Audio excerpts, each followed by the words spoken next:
Well, hello, and welcome to the 5th episode of the Great American Novel live play of Devil's Canyon. Well, I gotta tell you, things really get weird this episode.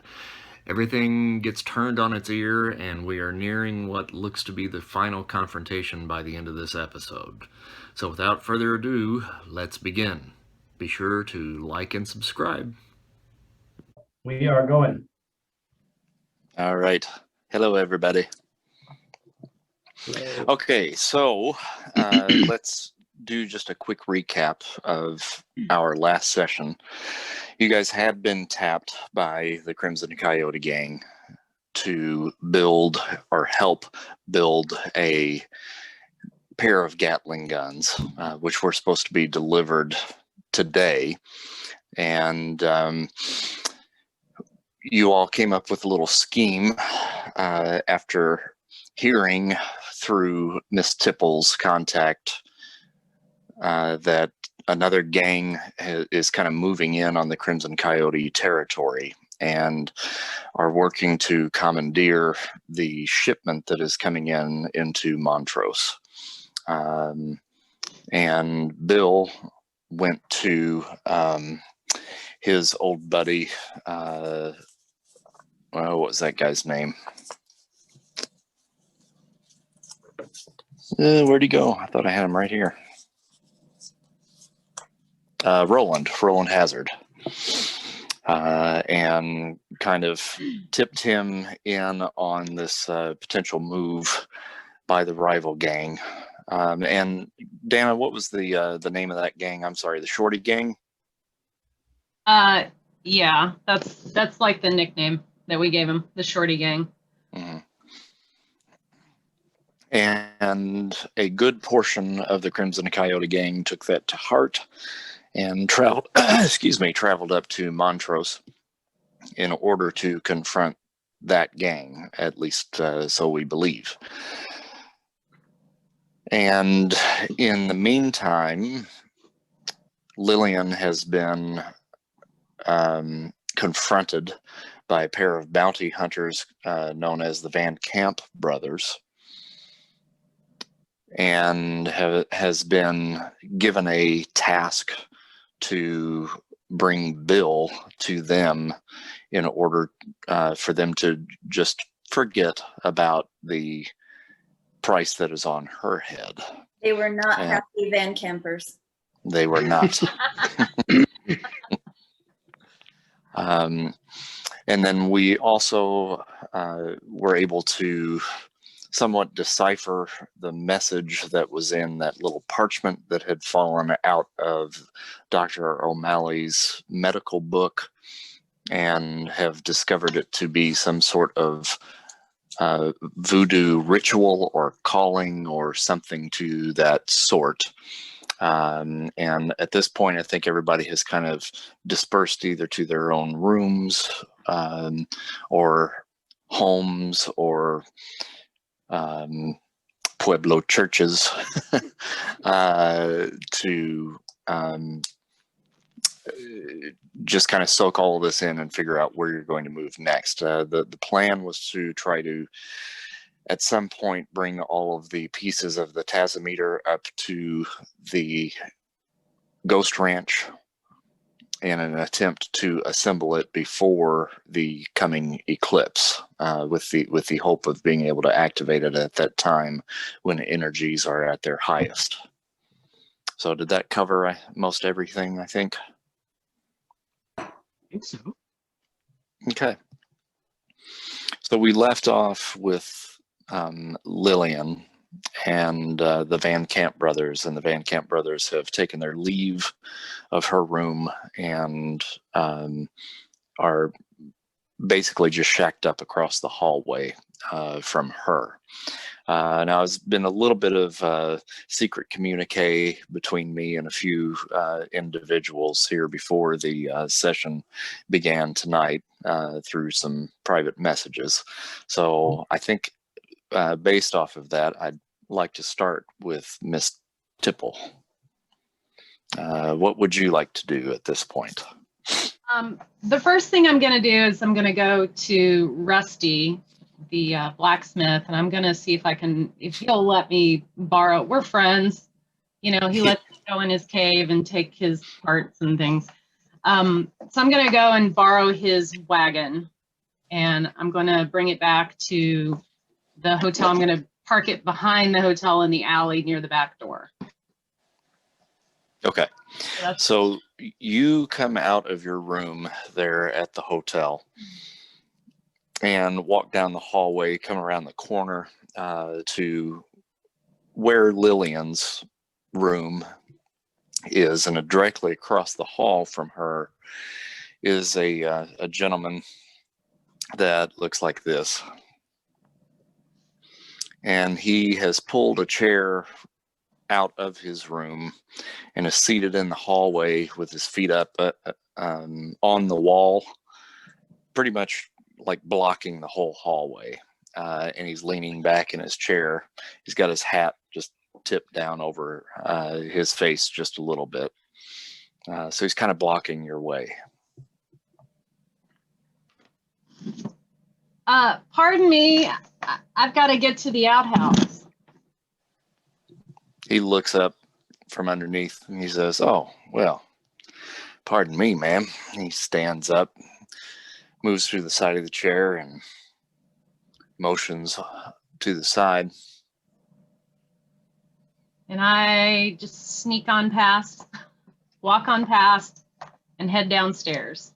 Okay, and Lillian, you heard that little exchange from outside. It's been several minutes since the Van Camp brothers took their leave, but after hearing that, you do realize that he is still outside your door at this time.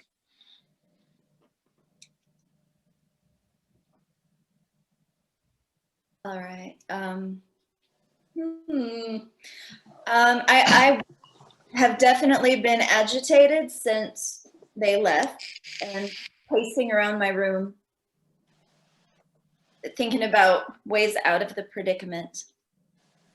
But with all of that distraction, I do, it suddenly comes to me in a flash that I think I know what that incantation or that invocation actually meant. So it's one of those discoveries, it just happens, right? So I sit down and I find the stationery that's obviously in the desk there in the hotel room. So I write this down and get it out of my head, just sort of in a flash. I'm writing this down, thinking, who am I going to tell? How do I get this out? I don't know when I'm going to have a chance to see anybody again. I'm kind of trapped in here, it seems, but I need to get out some way or other, and I'll just wait for an opportunity to sneak out and maybe investigate, like look out the window, see if there's a way out. You look out the window and you see Miss Tipple getting ready to cross the street from the hotel. Okay. And directly below you, like about a story below, you're up on like the second floor. So I mean, really, not even a story below you, but just outside your window is the awning that covers the covered walkway there in front of the hotel. Now getting down from there, would be a bit of a jump to get down, but if that was a potential way out, that might work for you. But you do see Miss Tipple now crossing the street. Okay. Do I try to, let's see, get her attention? Hello. Look up here. Look up here. Hey, you. Hey, you. If I shout, I think the guy outside my door is going to hear me. Mm-hmm. So I'm a little nervous about that. Try to wait. If I'm going to roll a die, I have to do it digitally, I think. I would say we can create a conflict here, and then that would be I can offer to create one for you.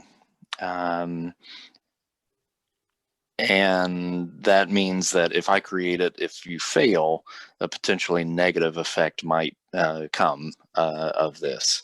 But if you accept the offer, then you receive a plot point.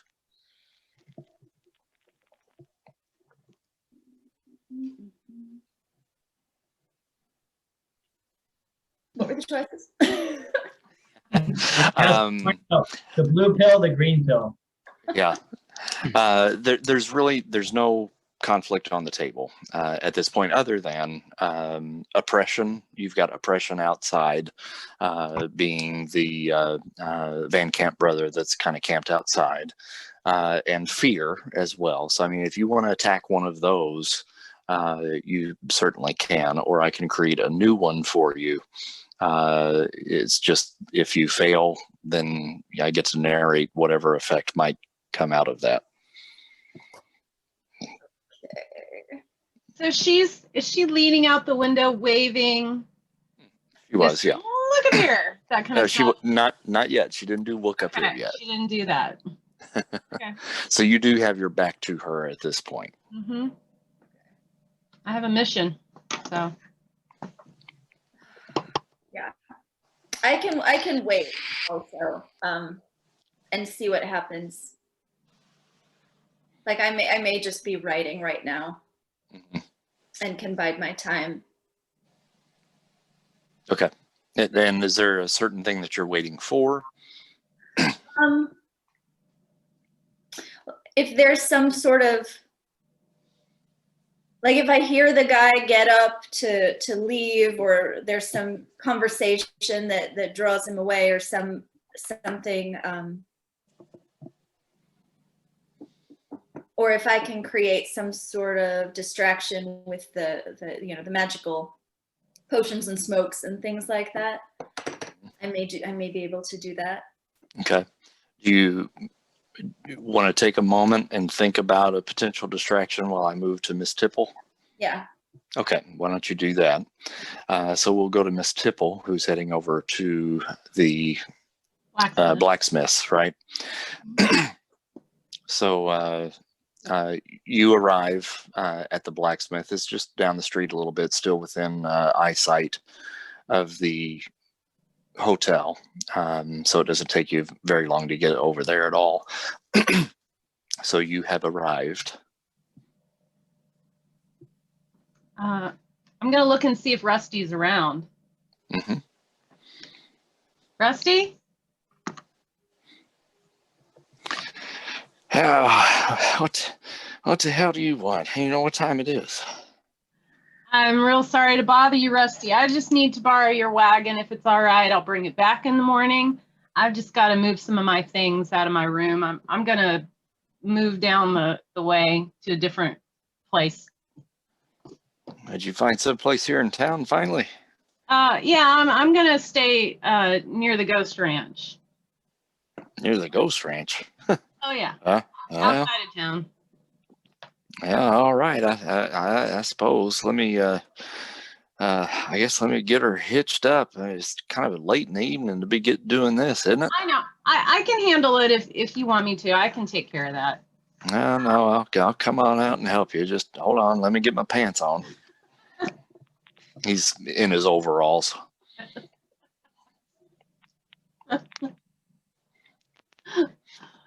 So we're hitching up the wagon? Yep. Okay. Thank you, Rusty. I really appreciate this. I'll bring it back to you in the morning. And I write it down the way. Okay. So, Lillian, you do now hear a horse going by outside in a wagon.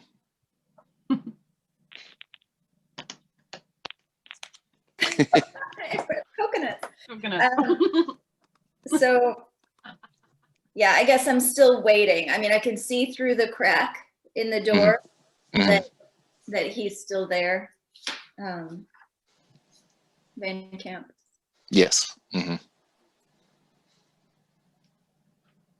Now I know she passed by to leave, so I'm expecting she'll pass by again.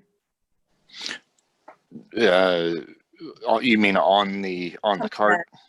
In the hallway. When she comes back. Yeah. Mm-hmm. So I may hold off and wait and see. Okay. All right. So Miss Tipple, where are you taking the cart? I'm gonna put it behind the hotel. There in like an alleyway, probably a back door back there. So I'm gonna park it in the alley, tie up the horse to a post, and I'm gonna head back up to Julius's room. Okay.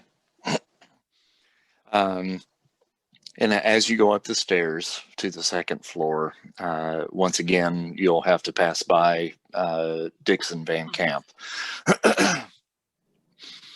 And he gets up this time as you're coming past, and he says, "That's a mighty long trip to the outhouse."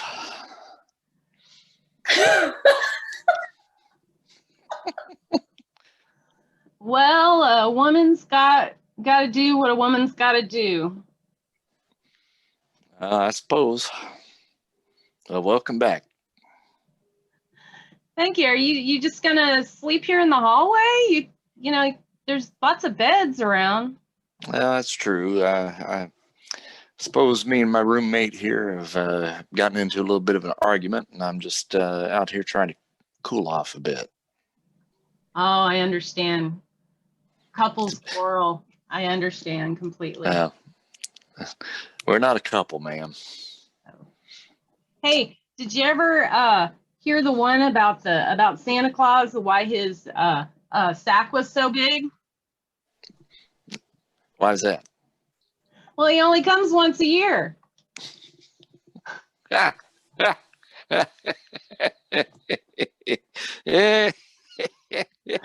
Oh, ma'am, you're nasty.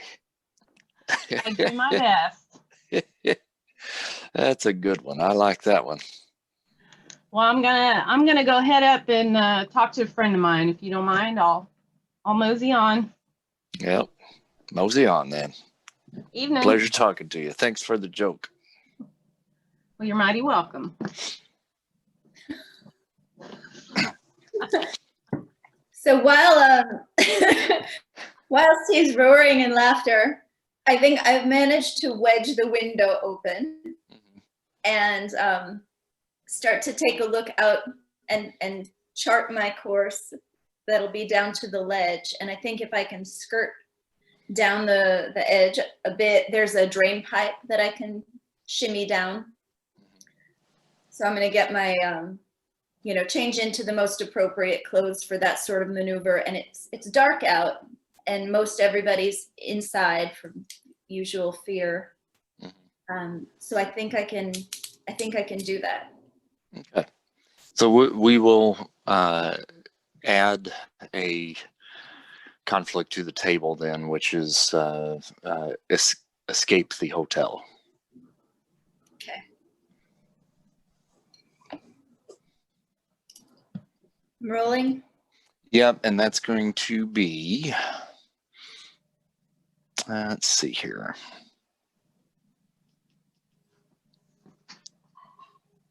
I think that's going to be satiate, which is instinct roll.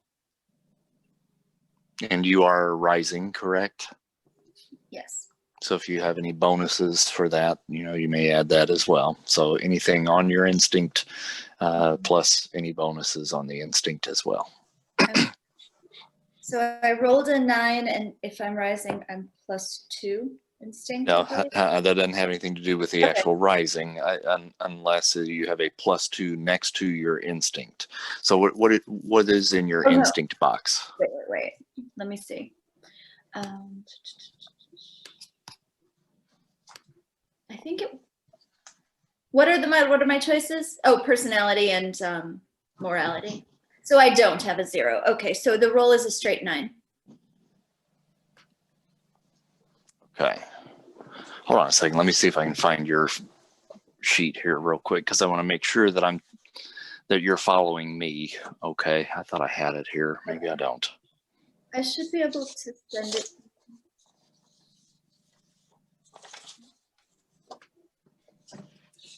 I didn't have a lot of time to prepare tonight, so I didn't get all of my accoutrement together. I think I've got it here.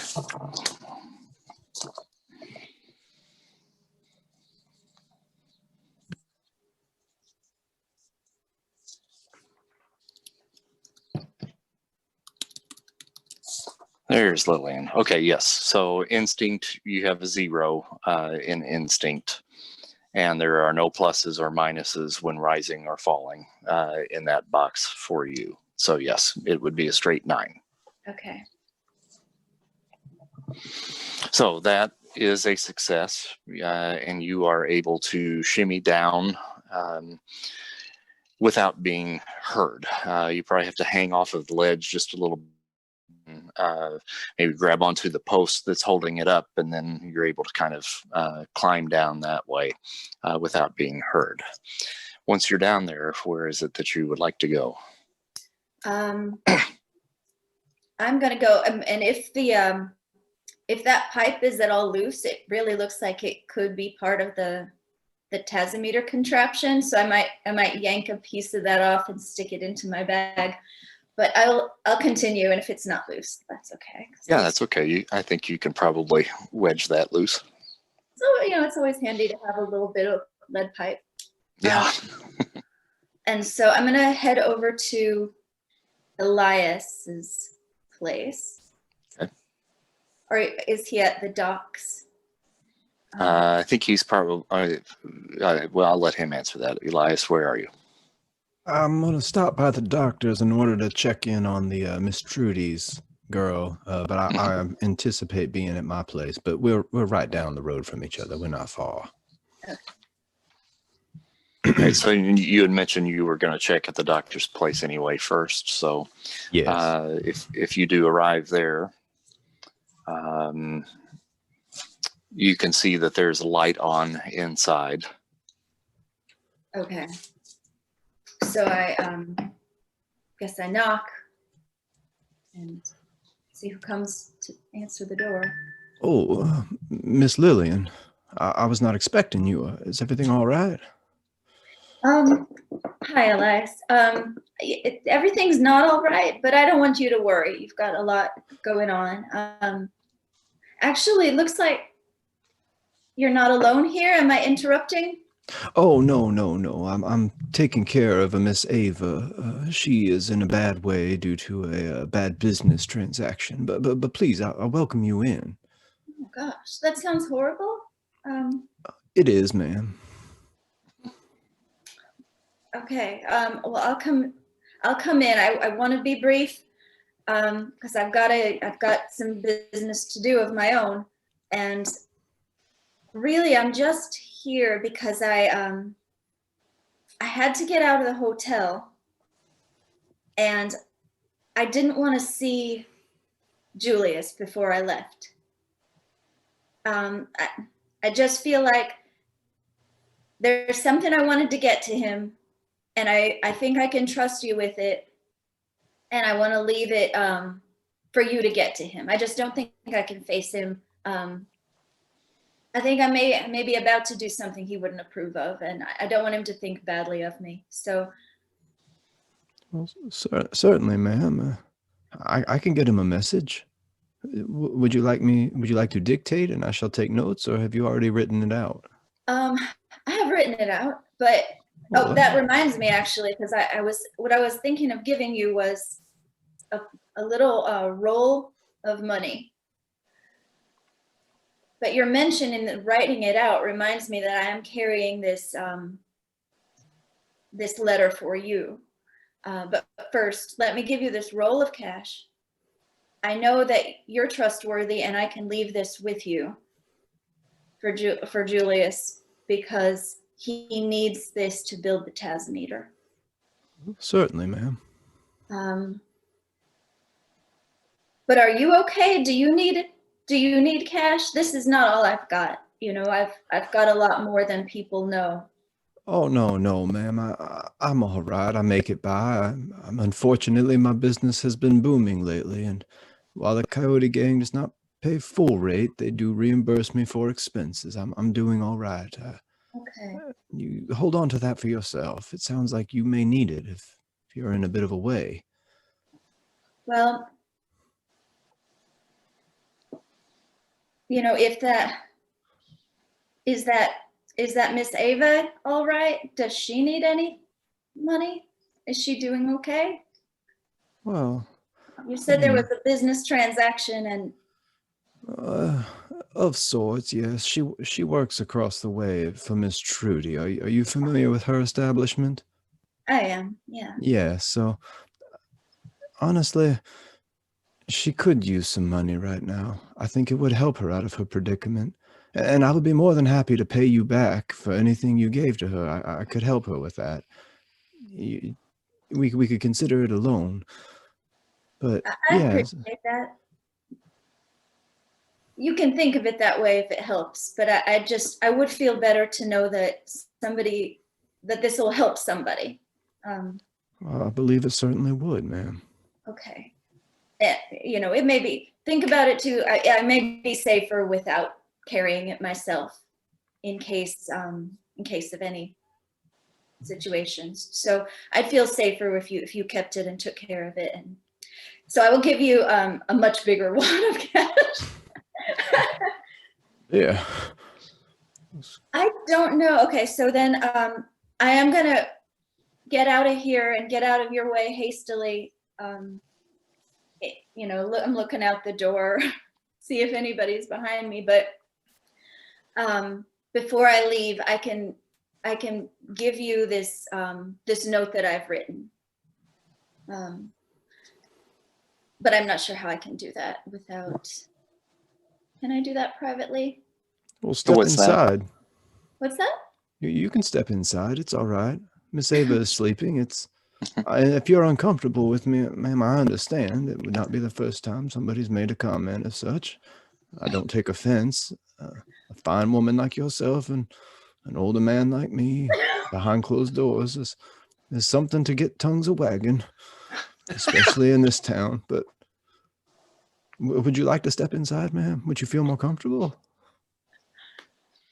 No, I really can't stay.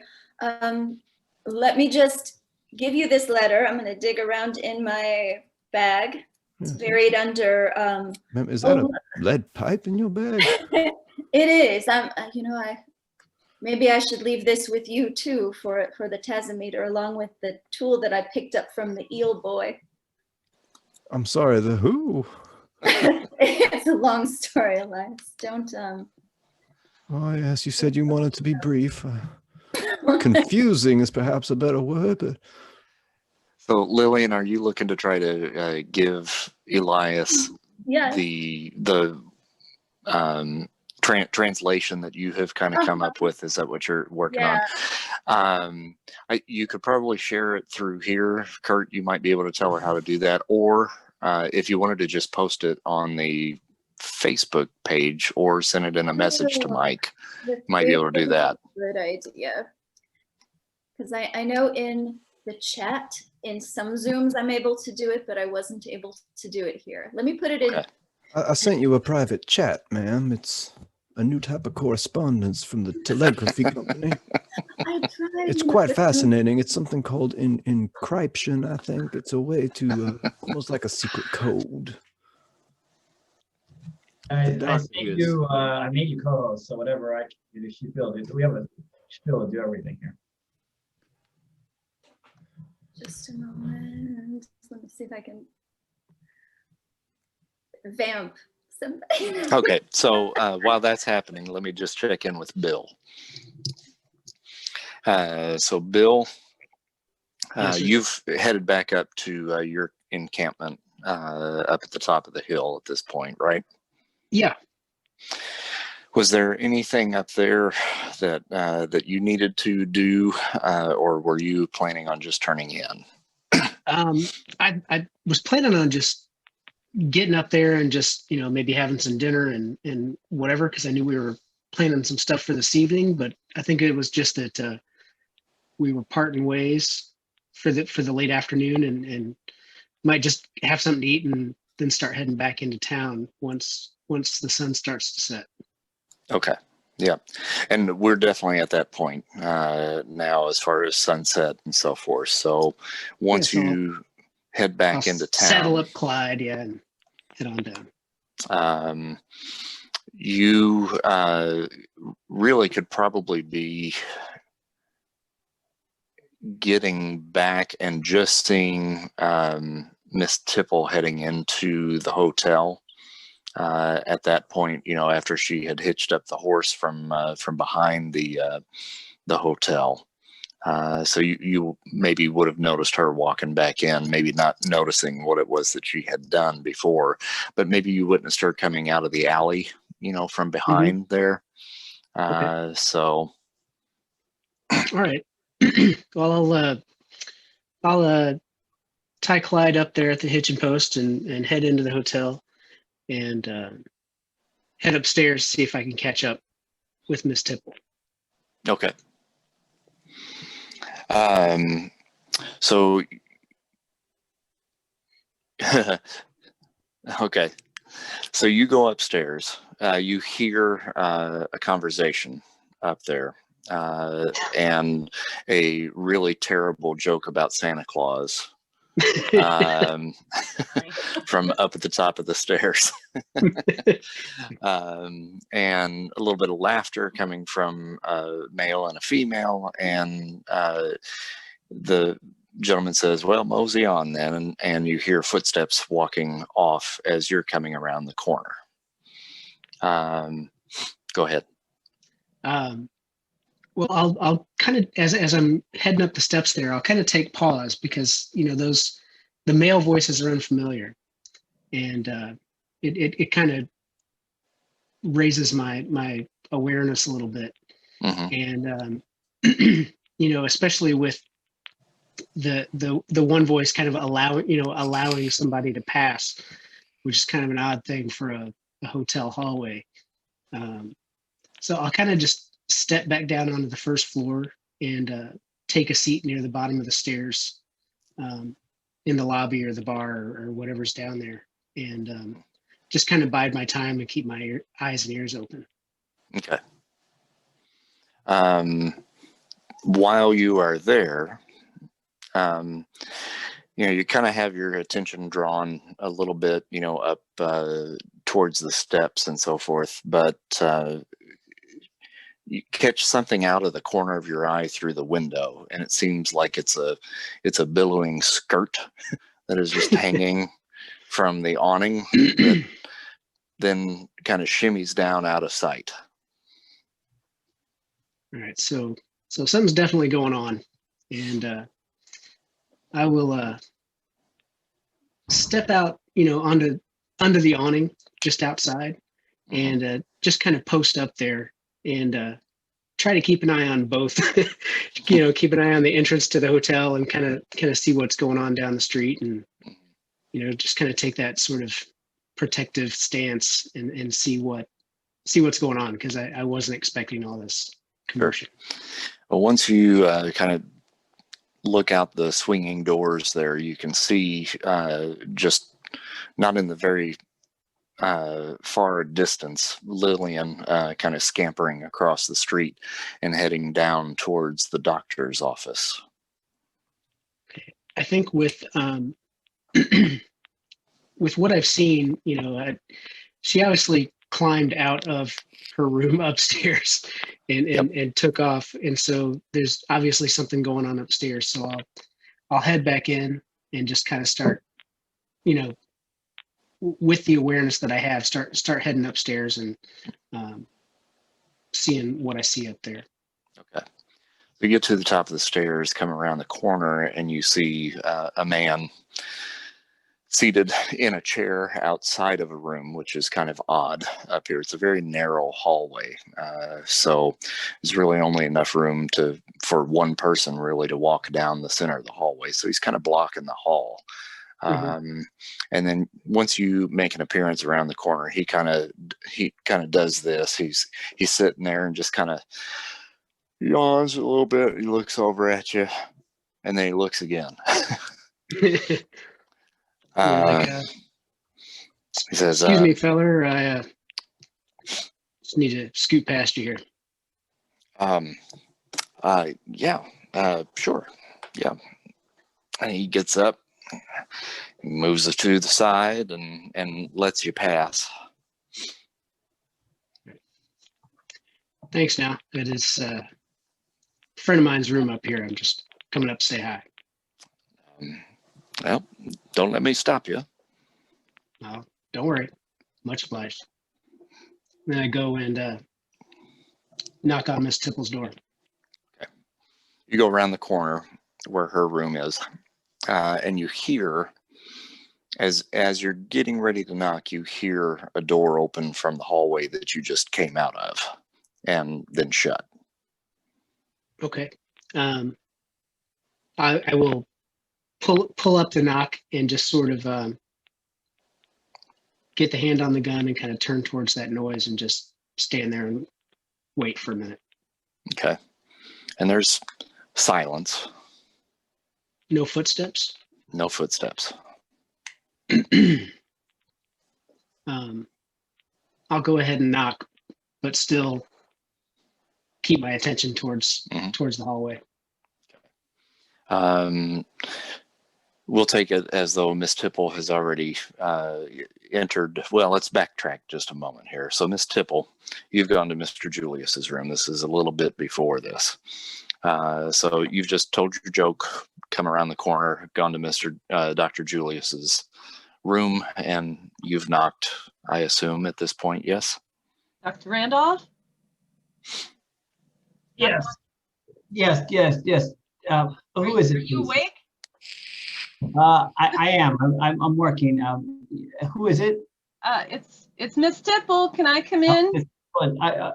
Can you wait just a moment, please? Of course. Okay, thank you. I'll be ready for you just in a second. I go and I sort of freshen up the bed and check and make sure my tie is properly knotted, and then I look clean enough, and I open the door. Yes, Miss Tipple, what can I do for you? Can I come in? Yes, please come in. I'm sorry about the mess. It's terrible. I'm sorry. So I look around the door and I shut the door. Can I help you with something? It's very late. Dr. Randolph, that is exactly Yes. why I'm here. It's going to be dark soon, and most of the Coyote Gang are out of town in Montrose. And I think that we can get all of these parts up to the Pueblo church tonight. But Fantastic. what we'll have Yes. to do- I have a wagon waiting. There is a man in the hallway, though, and I'm not sure who he is. So we're going to have to somehow disguise the parts. But I have an idea, if you're with me on this. Yes. And you hear at the door. Is that a door? Is that a knock on our door? Yes. Was that on my door, or was that on the one across the hallway there? That's your door. Excuse me, Miss Tipple, I have this. I crack open the door a little bit and said, yes, hello, can I help you? And you see Bill outside. Oh, hey there, feller. Yes, Mr. McLean. It's a pleasure to see you. What brings you here Yeah, so Doc. tonight? Mind if I just step in real quick? I hope I'm not interrupting anything. No, well, I look back to make sure the room is suitable. Yes, I open the door for Bill. Yes, it's a very exciting night here, I must say. So yes, please come in. Yes, please. And as I come in, I kind of come in quickly and shut the door quickly. And it's like, you folks all right? There's a fella in the hallway, and then I don't know. I got a funny feeling about something going on up here. Y'all all right? Well, I think we're Miss Tipple. Are we fine? I mean, I don't see any reason for. You both keep talking about a fellow in the hallway. I don't quite. What do you mean a fellow in the hallway? Yeah, there was a guy out there, my impression that he's keeping watch on something, and then somebody opened the door and came out of one of the rooms but didn't go anywhere. So I feel like we might have a little trouble outside if once we decide to go. So the plan is you think that it's okay, even with all these people wandering in the hallway, to get the tasimeter out of here tonight? I think we'll have to disguise it. We'll have to disguise the tasimeter and all the parts. And I start heading for the bed sheets, and I take the bed sheets and I lay it on the ground, and the pillows. So it's a significant amount of machinery, as you can see. So what might we disguise? Like dead bodies? What I don't understand. What do we disguise? Exactly so. Like we're taking 3 dead bodies out of the. That's a better idea than the tasimeter itself. Because if we get stopped, we can tell them that it's cholera dead. Cholera. Has the cholera taken hold that much of these communities? I don't know if they know that, but we will tell them that. And we'll tell them that we didn't want anyone to panic, and we were going to downplay it. So we're going to move them in the middle of the night when there aren't that many people in the streets. Very, very, but do we have to like unmake my bed to do that, you think? Or is it like? Yes, of course. Okay. And I would have brought my bed sheets as well, but that guy in the hallway, I'm not sure what he's up to. He's sitting outside Lillian's room. Yeah, I don't know. I don't know why those guys are there, but I'll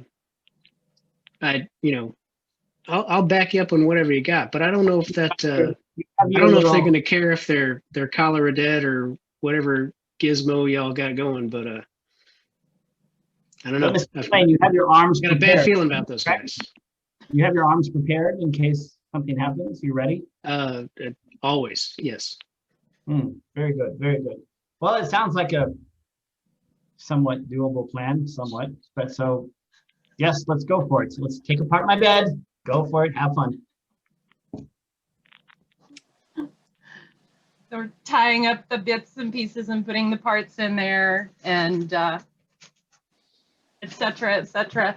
And then I take a piece off and I wrap a rag around my face like a mask, and I toss one to Julius, and I toss one to Bill as well, if he wants to wear one. Are we ready? Let's take, I hate to say this, but let's take some of my clothes out of the closet and wrap some of these parts in it, because it looks a little mechanical still. It doesn't, you can tell there are sort of metal parts in here. I think we should, as much as I hate to, take some of my suits and just wrap them around some of the metal, so it looks a little more organic. Great idea. Okay. Arts and crafts. Yes.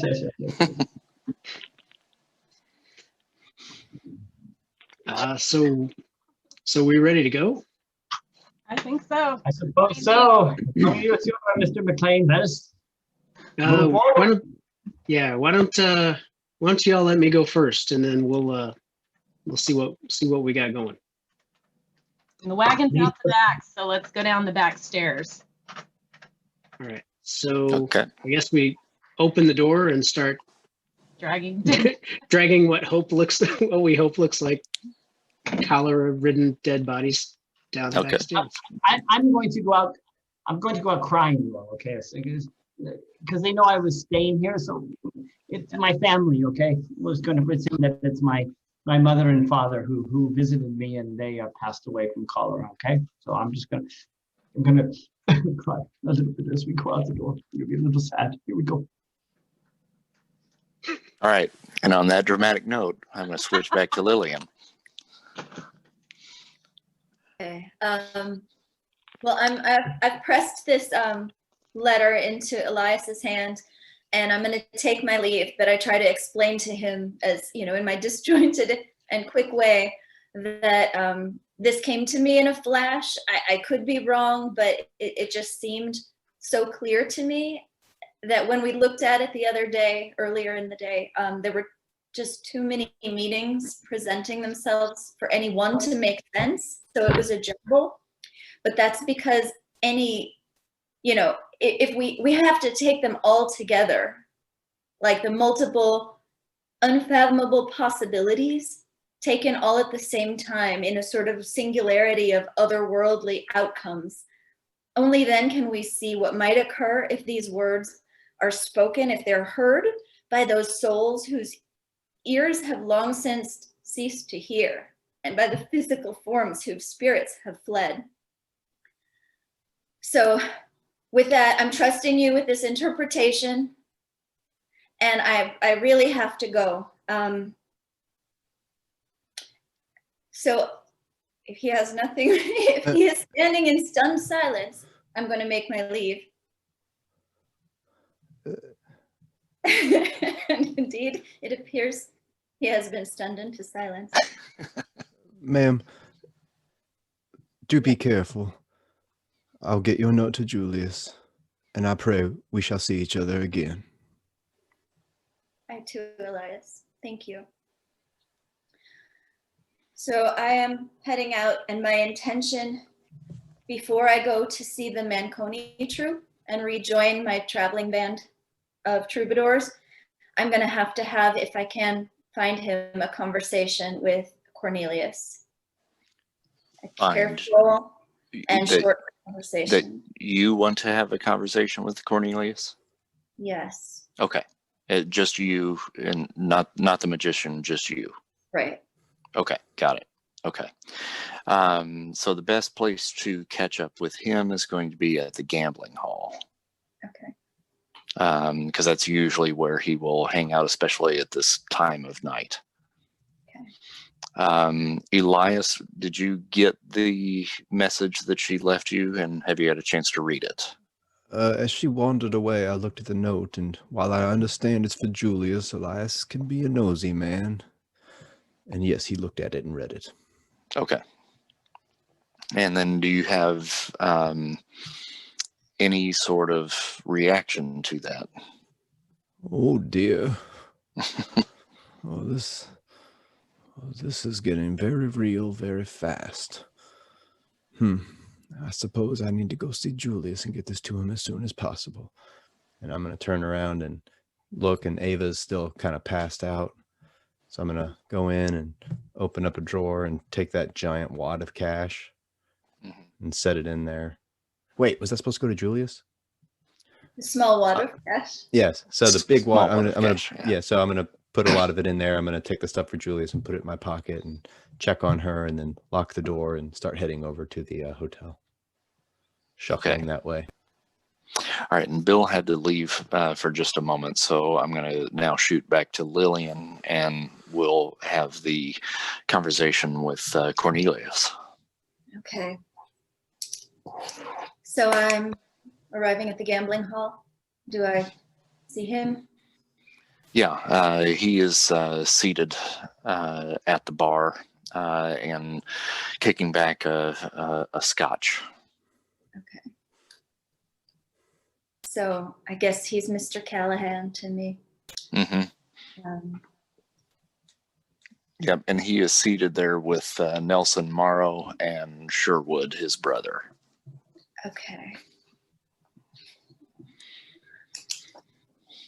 And they seem to be in deep conversation, and they all three seem rather troubled.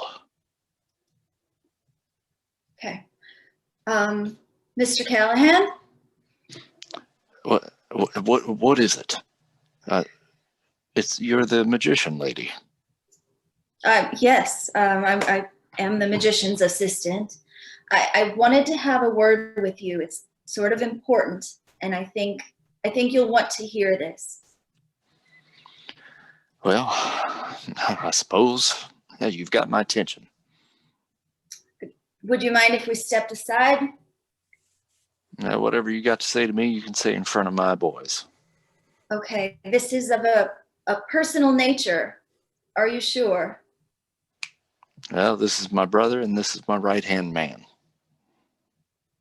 Okay. So go on, speak.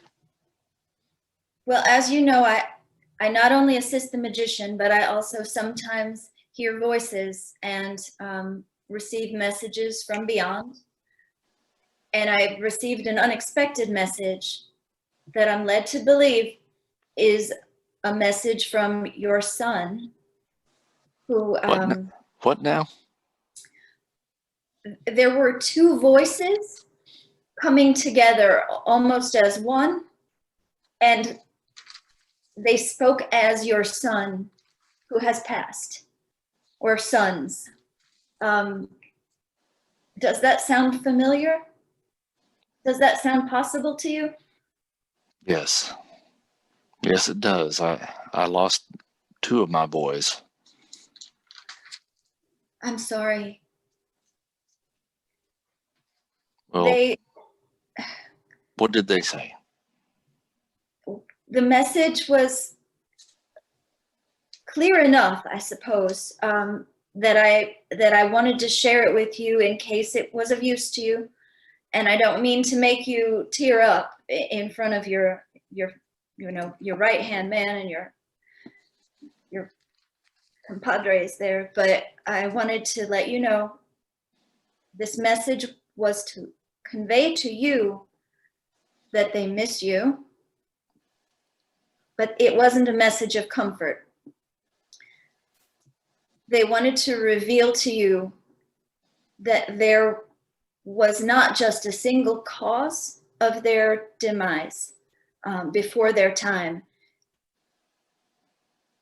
Indeed, there was, I say, a plot and collusion to bring them to their unfortunate end.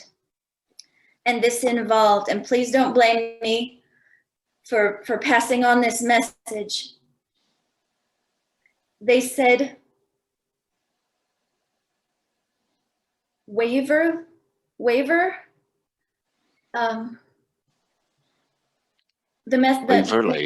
The name Waverly. that sounds like the name.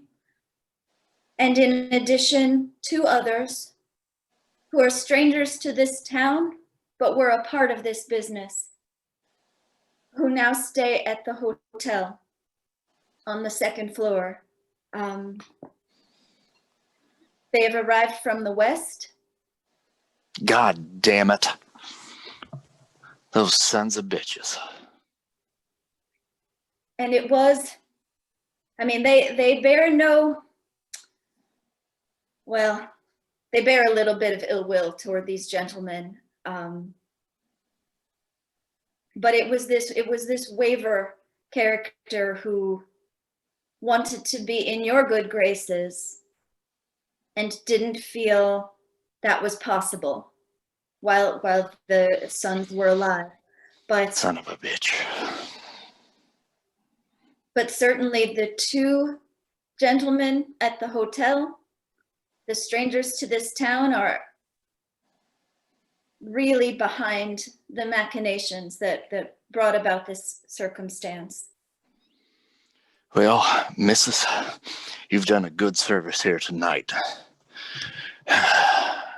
Sherwood, Nelson, let's go. And they immediately get up and make a beeline to the front of the building and head outside. Okay, so we're going to shift back to Dr. Julius, Bill, and Miss Tipple. You guys are getting ready to walk out. Dr. Julius is working on his weeping and wailing, and Bill is at the door and is opening it up to go outside. What is your action as you're opening the door?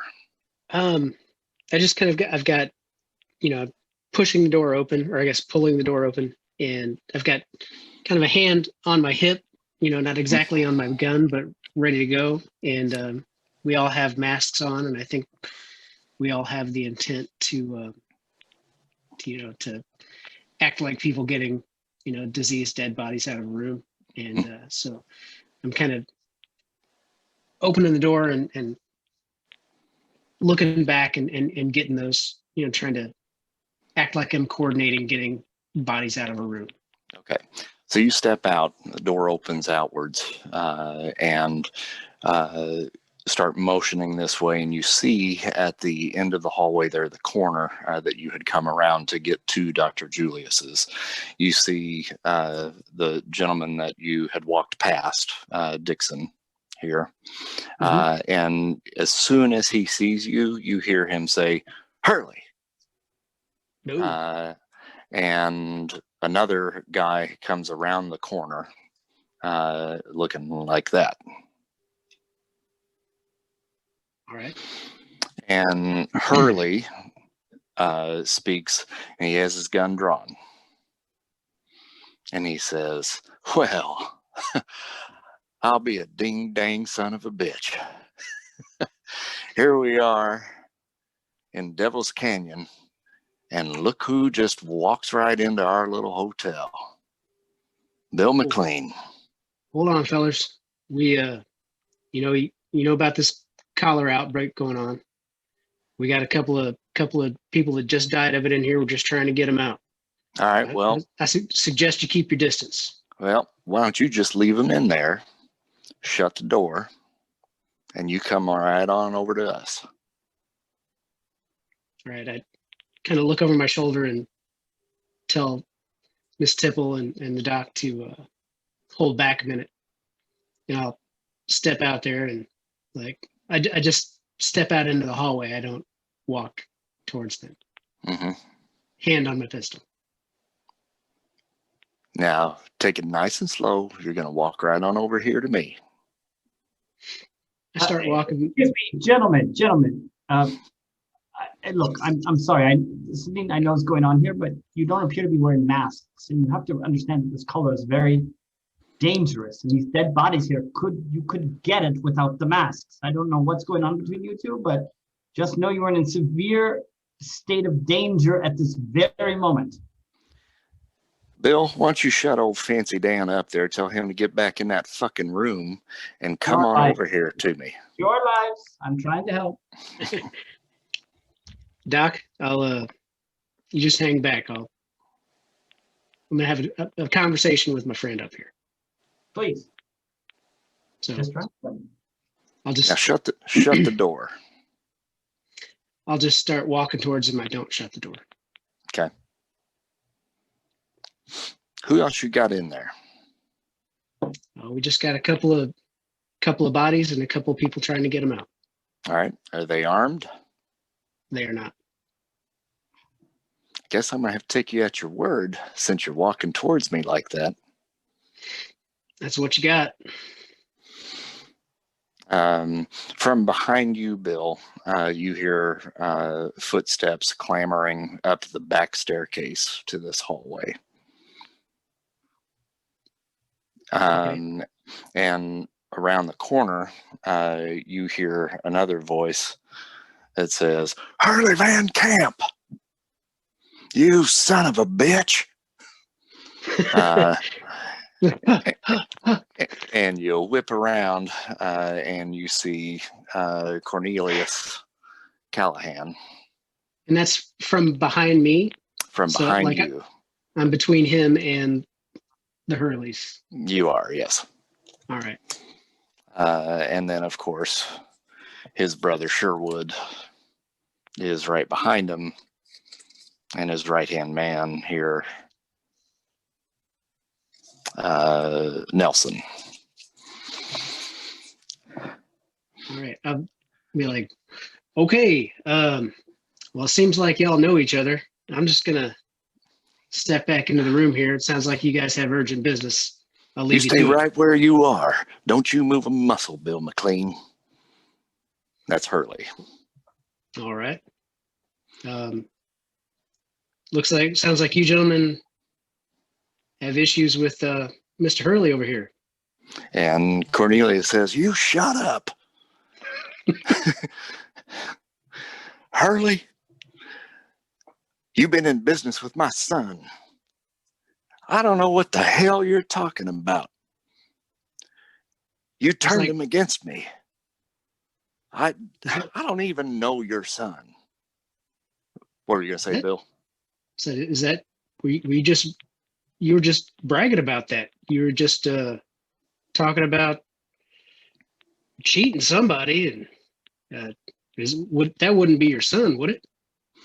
You shut your mouth. You don't know nothing about what's going on here. No, you tell me. This is Cornelius. You tell me. What did he tell you about my son? He was just talking about how he had taken advantage of some people and killed them. And he said he was going to do the same to me. God damn it, I knew I shouldn't have trusted you. Blow. And he takes a shot. So at this point, now we have a conflict on the board. Shootout in the hallway. So Bill, you're going to need to roll something. And that's either going to be to protect, keep yourself safe, or potentially lash out if you want to participate in said shootout.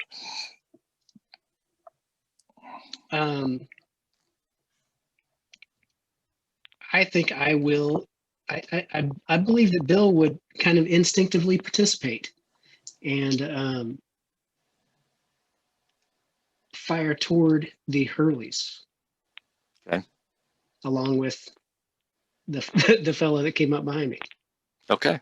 All right. Then you may roll lash out. And since you have reached your peak, it doesn't cost you anything to do a falling move.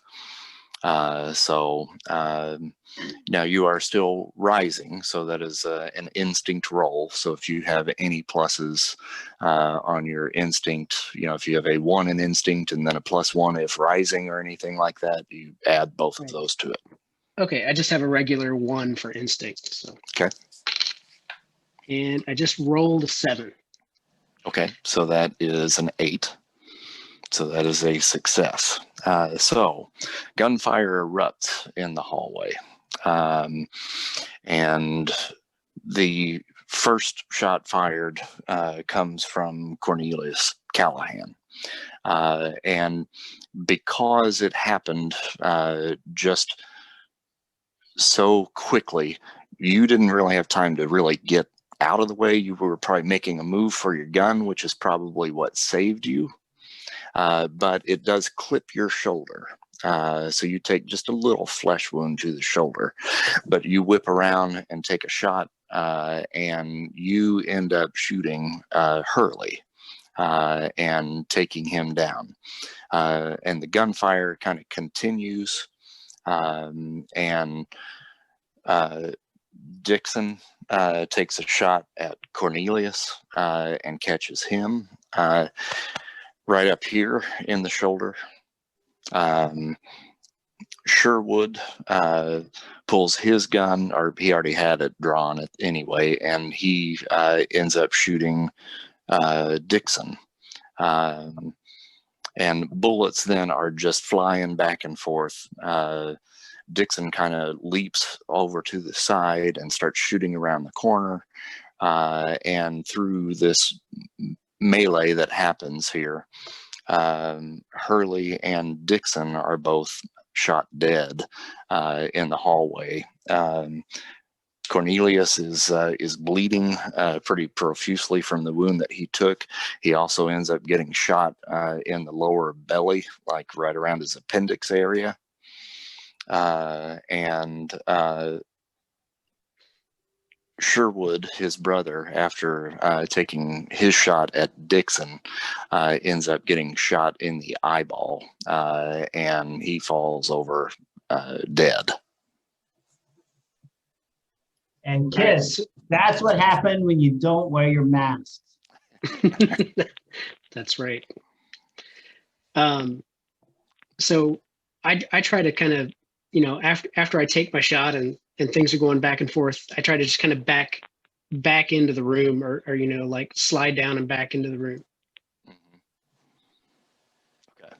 Okay. So you're able to get into the room. Do you shut the door? No, I don't think I'd have the opportunity to pull the door closed. Okay. So you hear outside Cornelius going, "Ah, God damn it. oh shit. And Nelson, you can hear him kind of clamoring over to him, and he says, Cornelius, you all right? God damn it, no, I'm not all right. He goddamn shot me in my side, son of a bitch. And so you can hear Nelson kind of trying to care for Cornelius as best he can out in the hallway, but it's just they're cussing at each other and cussing the Hurleys, and you hear other members there that are shacked up there at the hotel, kind of screaming and carrying on, and doors are opening and closing. People are looking out and slamming doors and so forth. It's just mass chaos up there. Like, all right, Doc, Miss Tibble, if we're gonna get out of here, we need to get out of here. Yeah, sounds like so a good time. let's take advantage of this, and let's head out the back. We're not gonna get shot, are we? I don't think so. Okay, let's go. If you try to head out the back, that was the back staircase that Cornelius and his gang just came up. So you're going to have to go by Cornelius and Nelson to get out of there. All or right, you go the other way and go out the front. What do you think, Miss Tipple? Where's your stuff? It's around the back. So all right, let's you might have to step over a couple fellas, but let me Are they dead? Are they dead? I don't think so. One of them's cussing pretty good, so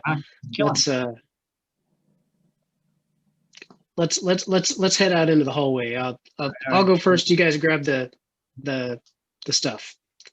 So we head out into the hallway, hang a left, and start trying to work our way out to the back. Okay, so you're heading down towards Cornelius and Nelson at this point. Yeah. And Nelson is feverishly trying to put pressure on the wound on Cornelius's side. And he says, he looks up to you and he says, "Hey, is there a doctor around here somewhere?" Sorry, not that kind of doctor. We're more like a sort of, it's a different kind of doctor. The name's doctor, but it's not really. We don't really know how to do this stuff. Sorry, man. we're headed out the back, but we can try to get you some help, but we need to get out this way. You want me to help you take your man down the stairs and out the back? Yeah. Here, come on, Cornelius. Let's get you up. Oh, God damn it. Son of a bitch shot me. Yeah, we don't need to worry about those other guys. They're both dead. We can get out of here. Aren't these guys the bad guys? Aren't they the bad guys? Nope. These are okay guys. I thought these were the Coyote Gang guys. These are all right for now. Yes, Kurt. They are the Coyote Gang guys. Bill's just trying to cover for you. Why do we care? Nope. We're all right. We got rid of those bad guys for you. Let's make it down the back stairs. All right. So these are the guys we were trying to kill, weren't they? Do you say that? You're really nice to the bad guys. I'm just like, I'm sorry. My fancy city friend is confused. They're not the bad guys? Are they the bad guys or not?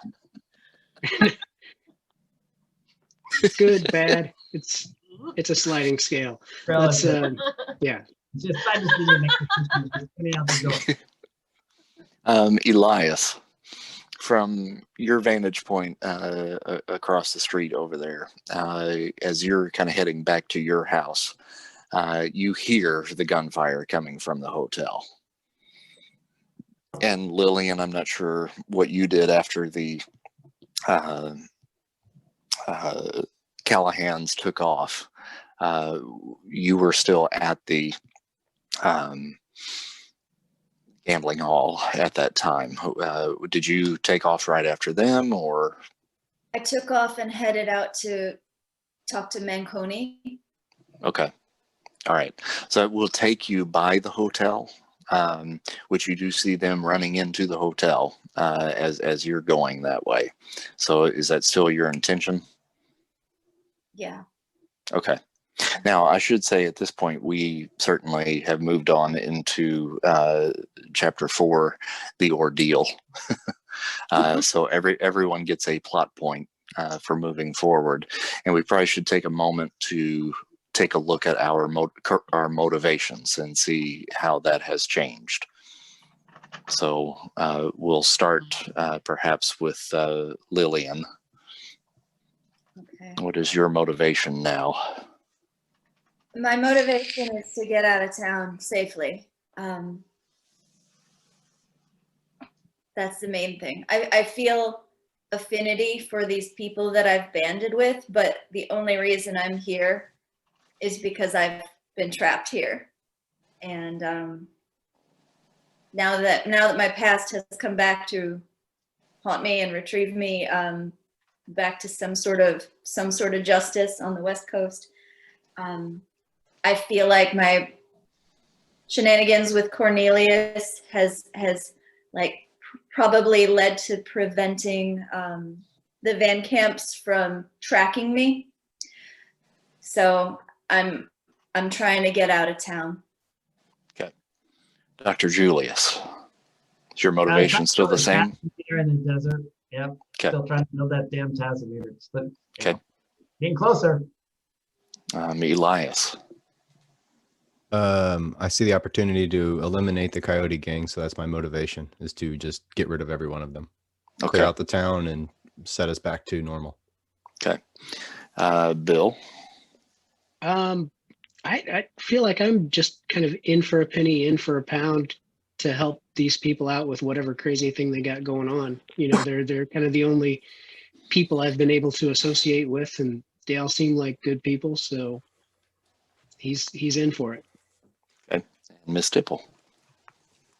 Well, I guess everyone's pretty much on board. That was my motivation before, was to try and convince everyone, and it just sort of happened that way. So I guess really my overall goal would be that the Coyote Gang sees justice for the things that they've done. So probably just see the plans through, try to get our concrete plan. Our plans keep changing. So just to try and get them out of the way, or make sure that they see justice done to them, basically. Okay. I don't know how to work that. All right. So, all right. So let's go back then. We know now, Lillian, you're trying to head to hook back up with the troop. So Elias, will move back to you after the gunfire. What do you do? Oh dear. There seems to be a ruckus at the hotel. I hope Dr. Julius and Lillian and the rest are all right. I suppose I should probably head that way. Well, wait a minute, Elias. If there's gunfire, there's likely to be wounded. And seeing as to how you're now doctor by proxy, I suppose we should probably get our kit. And, well, okay. Think, Elias. Hold on a second. Okay, we'll go back to the doctor's and get our kit, and then we'll head over there and make sure everyone's all right. I'm going to totter back to the doctor's office and get the doctor's bag and throw a bunch of sedatives and medicine, bandages and stuff like that in there. Okay. Let's go check on our friends. All right. Start heading back to the hotel. So Okay. I'm going straight towards it. Okay, so you're heading towards the hotel. There's a little alley that kind of goes in between the hotel and the brothel. And it is fortuitous that you are coming across the street at that time, because the doors burst open in that alleyway coming from the hotel. And you see Bill, who is shouldering Cornelius Callahan, along with the assistance of Nelson Morrow, and coming out into the alleyway. It looks like both Nelson and Cornelius are wounded. Cornelius certainly the worse off of the two. And they're immediately followed by Dr. Julius and Miss Tipple, who are carrying what appear to be very lumpy bodies wrapped in sheets. No, not my suits. Oh, suits. And Yeah, sheets, they're wrapped in yeah. the sheets, but the suits are around the. Yeah. Okay. I still have, so we're carrying the patriarch of the family. We're saving this guy? That's what Bill was doing. Yeah. Okay. So I see Bill burst out helping these two, followed by Dr. Julius and Miss Tipple carrying Lumpy body sacks looking of thing with bodies. some nice suits in it. Okay. Yeah. Okay. Oh, you're all right. Dr. Julius, Miss Tipple. Oh, hello, Bill. Mr. Cornelius, your associate. What happened? Is that a body in a sheet? We got shot. Hey, where's the doctor at? Oh, I'm afraid the doctor's indisposed. He's treating the cholera outbreak in the mining town. I am the son of a doctor by bitch. proxy. This is no time. You're the doctor by You're proxy. the doctor. He's the doctor. He's a very good doctor. Oh, well, thank you, Dr. Julius. That Of means course. a lot coming from you. Of course. That's a shame we're not the same type of doctor, I suppose. I would say we are. Well, I suppose spirit. based on, yes. Can the we way you put stop it. all of this goddamn blabbering? We got to get him to the doctor right now. Now, are you the doctor or not? I am the doctor, yes. Doctor. What? Doctor, which one of you is the goddamn doctor? It's a medical. If you're looking for a doctor to treat a gunshot wound, I suppose I would be the man. You would be. Well, then, goddamn it, let's go. Oh, all right. One moment, Dr. Julius, Miss Tipple, Bill. You're all right? Is there anything I can help you with before I attend to these gentlemen? Oh, I think we're fine. I think the best thing you could do is take these two gentlemen away from here and get them patched up. Oh, absolutely, Mr. Bill. Yes. Gentlemen, please allow me to assist you to the doctors. I'm afraid one of the beds is taken with a young lady, but there's plenty of room there for me to patch you up and help you. Sir, I see you are also shot. Would you be able to carry my bag though, and I will take Mr. Cornelius? I think I can manage. Let's just get to it. Great, thank you. Yes, let's go. I will see the rest of you later, I suppose. If any of you have any wounds to attend to, please do stop by. I know sometimes in the flurry of gunfire, you may be hit and not realize it for a while, what with the adrenaline and whatnot. Thank you, doctor. As best you, Maybe doctor. seem very close to your other patients. Yes. It's a small room. Is that a body in a bag that you have? Is that We've somebody got else the- wounded? Yeah, no, we're all good here. Okay, yes. Okay. Well, quick, to my new office. Yeah, of course. I'm going to take them back to We the do a doctor's blood office. transfusion from her to them. Sure. If needed. I don't think she has cholera. Oh, I thought she did. I thought there was some. No, she does No, not. she's just been beaten to a bloody pulp by Cornelius' son. All right, never mind. Probably has syphilis. It probably has syphilis, yes. Oh, she certainly does. I'm going to take them back to the doctor's office. Would Okay. you like to come with me, or would we like to follow the others' storyline? What the others are going to do? I'm going to go to them next. All right, we're on our way. Okay, so Bill, Julius, and Miss Tipple, you guys are continuing on your path to the back. Is that correct? Yes. Okay. And then you're going to load everything up in the cart, and then where to from there? We take it up to the Pueblo church where we Yeah. were going to construct everything. Okay. I think that's the plan. All right. So you guys can go down the back alley and then head on up. Obviously, there's really nobody that's probably going to stop you at this point because everybody been shot up. And Lillian, you've made your way up to the encampment at this time to speak with your magician friend, the great Manconi. And you've made it up there safely and haven't been accosted on the way. That's really, I think we're on the outskirts of town pretty much, right? Yeah, if we're looking at the map, you're kind of on the north edge of town. There's really no way out back there. You have to come through the town proper to get out. There's really only one way in, one way out. Okay. Regardless, if that's the way out, I want to tell the Manconi, I want to tell the great Manconi that I think this might be. There are some who call him Tim. Yes.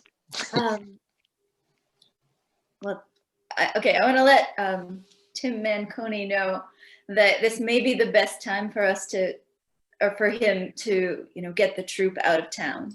I think most of the gang has left town for Montrose. It's night. Those that are still here, I sent off on a wild goose chase that might be keeping them busy. I think they might be able to slip out of town. Like, we might be able to go now. So. Well, ever since you left, we have been packing everything up with the anticipation of leaving. So we have everything just about ready to go. It'll take us maybe about another 15 minutes, perhaps 30, and then we should be able to be on our way. Do you have everything that you need? I've got everything on me that I need. As I want to, I can help load up the chuck wagon if you want. I think that's what they call it these days. That would be of great help. Yes. Anything you can do just to make it go faster. Yes. Let's get on our way. All right. And then I'll pitch in and help loading up things onto the wagons. Okay. Now we'll shift over to Elias, who is finishing off a bit of celery or an apple. That's the sound of the bones crunching as I try to set them. All right, so we have Nelson and Cornelius, right? Mm-hmm. Yep, Nelson and Cornelius are there. Nelson, I'm going to have you go into this other room here, and there's warm water and bandages. You clean your wound as best you can. I must tend to Mr. Cornelius. I hope you do understand why I must treat him first. Absolutely. I think I can manage myself. You said right around the corner here. Yes. I will be in shortly. I will give you a mild sedative in order to help you relax and to help ease some of the pain. All right. Thank you. Mr. Cornelius, please, you must lie down. You have lost a lot of blood, and I must tend to your wound.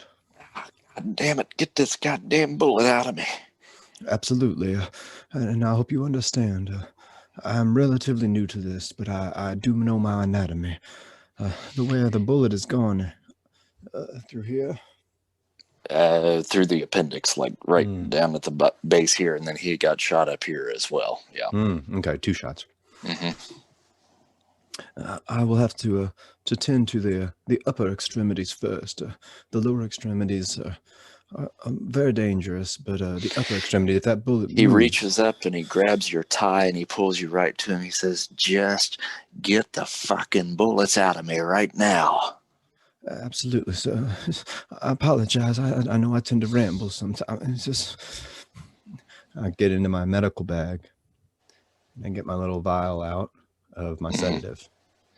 I put the syringe in and I start to draw it up. And I just keep drawing until it's completely full. Now, unfortunately, what I'm going to do is likely to be painful, so I'm going to give you something to help numb the pain, and it may make you a little sleepy, but when you wake up, sir, there will be no more pain. You do understand, correct? Yeah, I understand. Thank you. It will take effect rather quickly, so is there anything you need to say to me before I commence with the surgery? We ain't getting married, son. Oh, okay. Well, then, let's go. And I start to administer it, and I push the whole thing in. It's very likely that lose your consciousness in just a matter of moments. I'm going to start. Let me find my instruments real quick, and I start rummaging around in my bag. You just keep talking. Certainly, Mr. Cornelius. Are you feeling all right? Are you? I shall return for you in a moment. I must tend to your compadre. I'm going to toddle around to Mr. Nelson with my medical bag. I will be doing surgery on Mr. Cornelius shortly, but I promised you something for your pain, sir. This shall help you to sleep, and as soon as I have the bullets removed from Mr. Cornelius, I will tend to you, I do promise, but in the meantime, I will need complete silence, so I hope you understand. I'm going to have to give you something to help you sleep. I don't want that. I need to make sure that Cornelius is okay. No, he'll be perfectly fine. He's in capable hands, and I'm afraid in your condition, sir, there is nothing you can do to help me except to try to relax, and I'm afraid that your pain is only going to get worse as that bullet continues to sink further into you. Allow me to give you something to help alleviate some of the pain, please. Okay. This is going to be a conflict, and this is going to be to convince Nelson to take his medicine. Let me pull up my sheet real quick. So this is navigate others. So it's personality. Ooh, I have a 1. Okay. So I have a +1 and I'm rising. Does that make any difference? Unless it says like a +1 when rising next to yes, it does. Your personality. So do you have a... I have a +1 personality and +1 rising. So I should have a +2. Yes. Mm-hmm. Yep. Okay.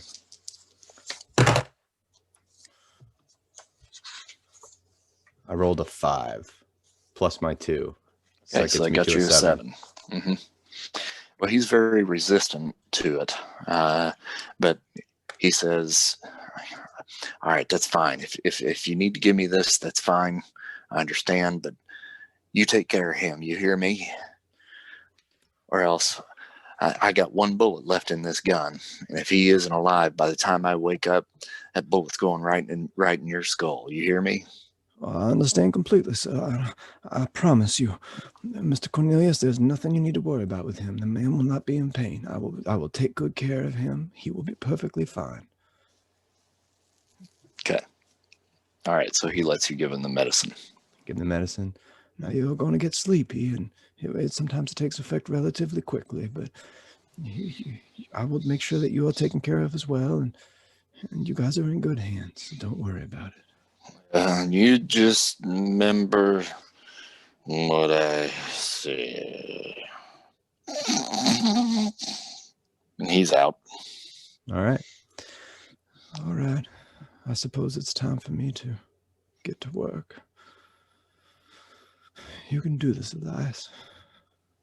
Remember, the doctor's rules is first do no harm. But I feel like part of that must be to prevent further harm. Yes. All right. Now, where did I put that bag? I get back in the bag and I pull out another 2 vials. I drop 2 more syringes. All right. Let's treat these patients. I go back to Cornelius and I push them both. Okay. And he ceases breathing. As I promised you, Mr. Cornelius, there will be no more pain. Oh, Mr. Nelson, I almost forgot. I get back in the bag and I find 1 more vial. Yep. And I draw it up. I go back in there and I say, all right, Mr. Nelson, if you wake up and you find that Mr. Cornelius is in no more pain, I'm afraid that you will have completely misunderstood me. So, well, I suppose if you don't wake up, then we never have to have that discussion. And I push that last vial, the last syringe of medicine into him as well. All right. He's doing killing baby cats, see? And I suppose if this doesn't work, I have a bucket of water. Call back. Everything comes full circle. It's the circle of life. So what happens with Nelson when I give that to him? It takes a little bit longer. His breathing begins to slow down, and then eventually, after about 5 minutes or so, it does cease.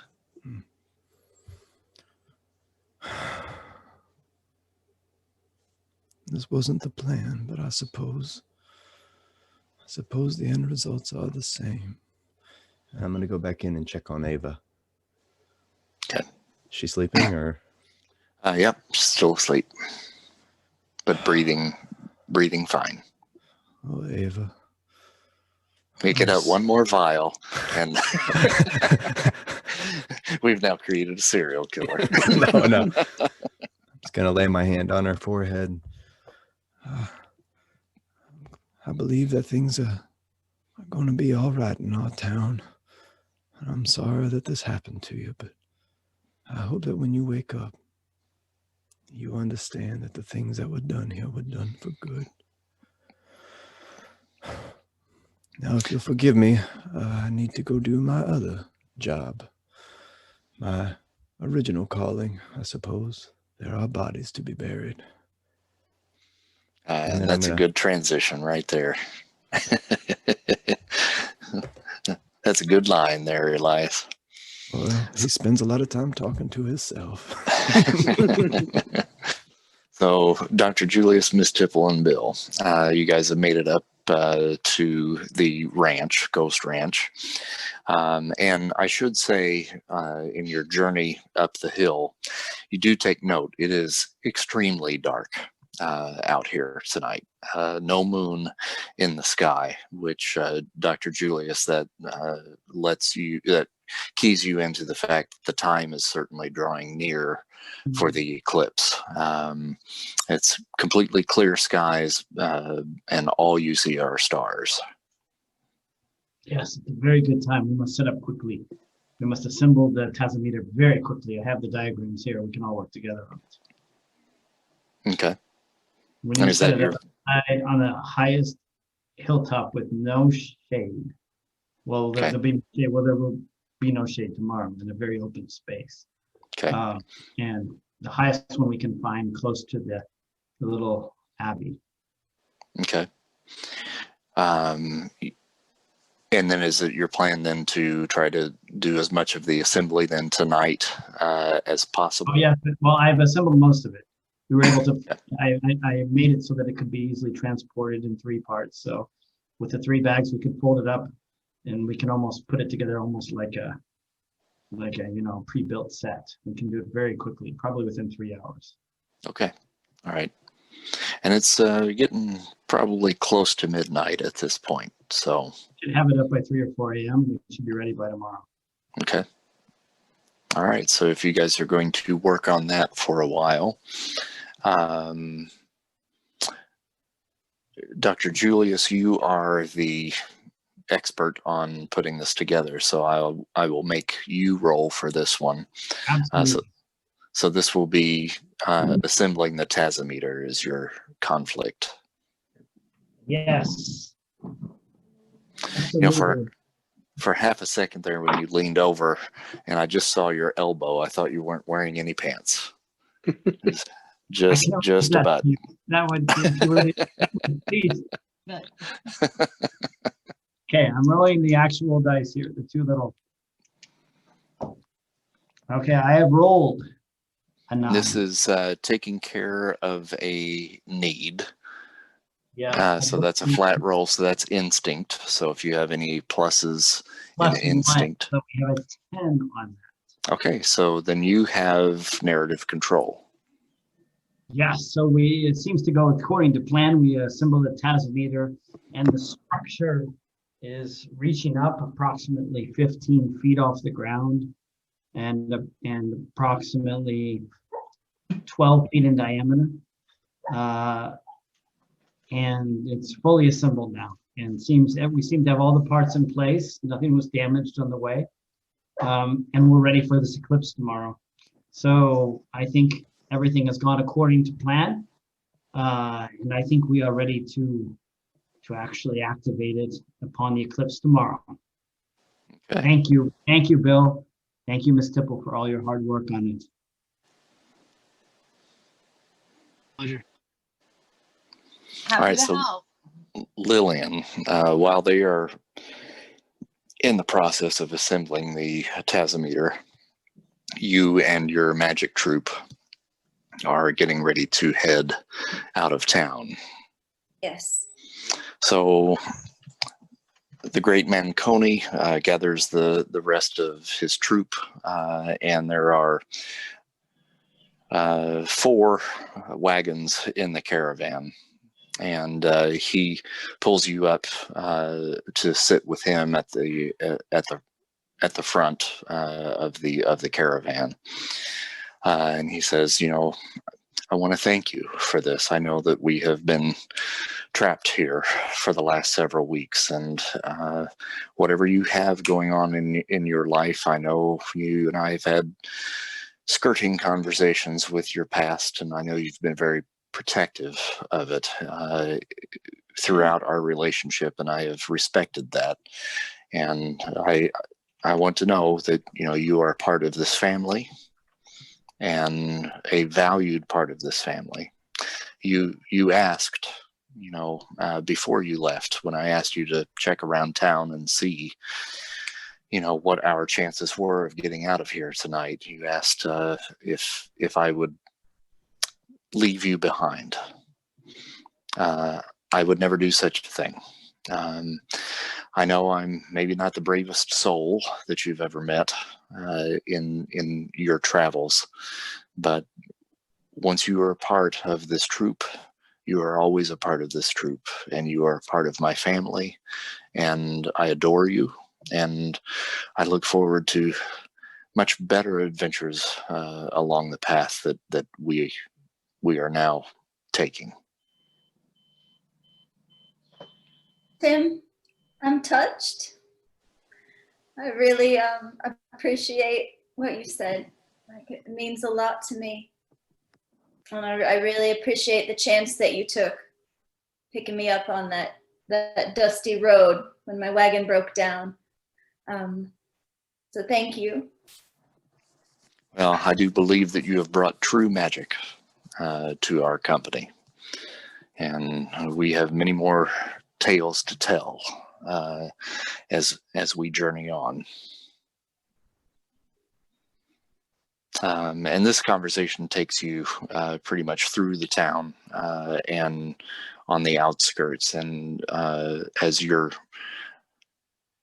climbing the hill up towards Ghost Ranch, you can kind of see a campfire in the distance there, and some shadowed figures fervently working on a piece of machinery that you certainly recognize as the friends that you have made in your stay here at Devil's Canyon. And it's a bit bittersweet as you watch those shadows toiling away as you continue on your journey. And I'm sure there's a little bit of regret that weighs a little heavy on you as you leave.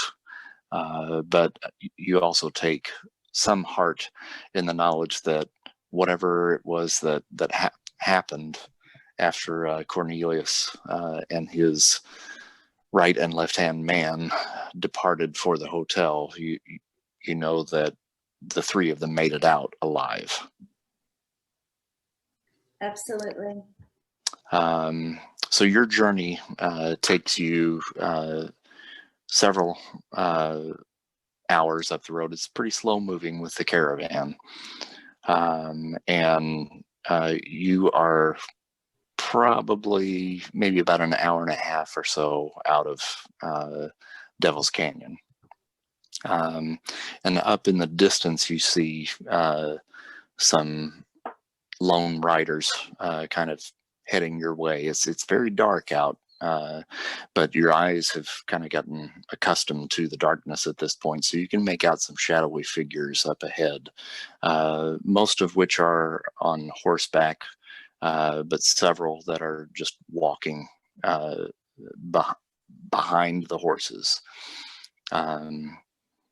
And Manconi is, certainly cautious of any travelers, that he meets. So he kind of pulls the caravan over a little bit to the side, just to make room for this party that is coming through. And there are torches that are on your caravan, to help light the way in the darkness here. And as you get a little bit closer to this group, you see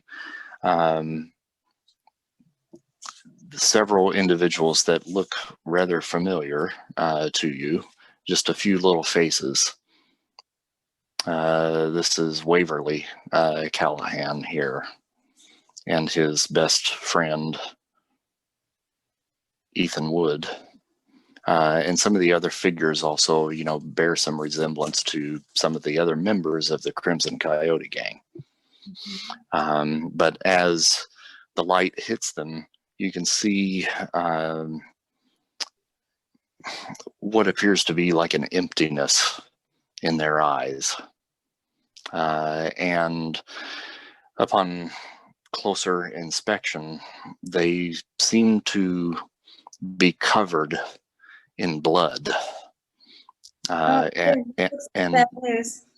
viscera. Ugh. I don't even think Elias could do anything with this mess. They look in bad shape. What do you suppose? Can we get out of sight? Have they spotted us?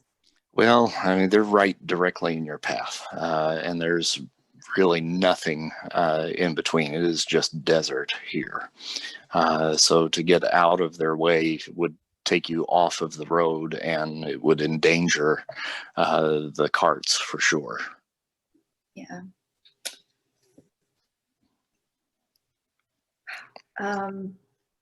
And they continue to approach, and now you can see them kind of almost shambling. They're all kind of limping in different rhythms and so forth. And the horses, now that you can see them a little bit more clearly, one of the horses, the lower jaw is completely gone. So you just see the teeth that are hanging there.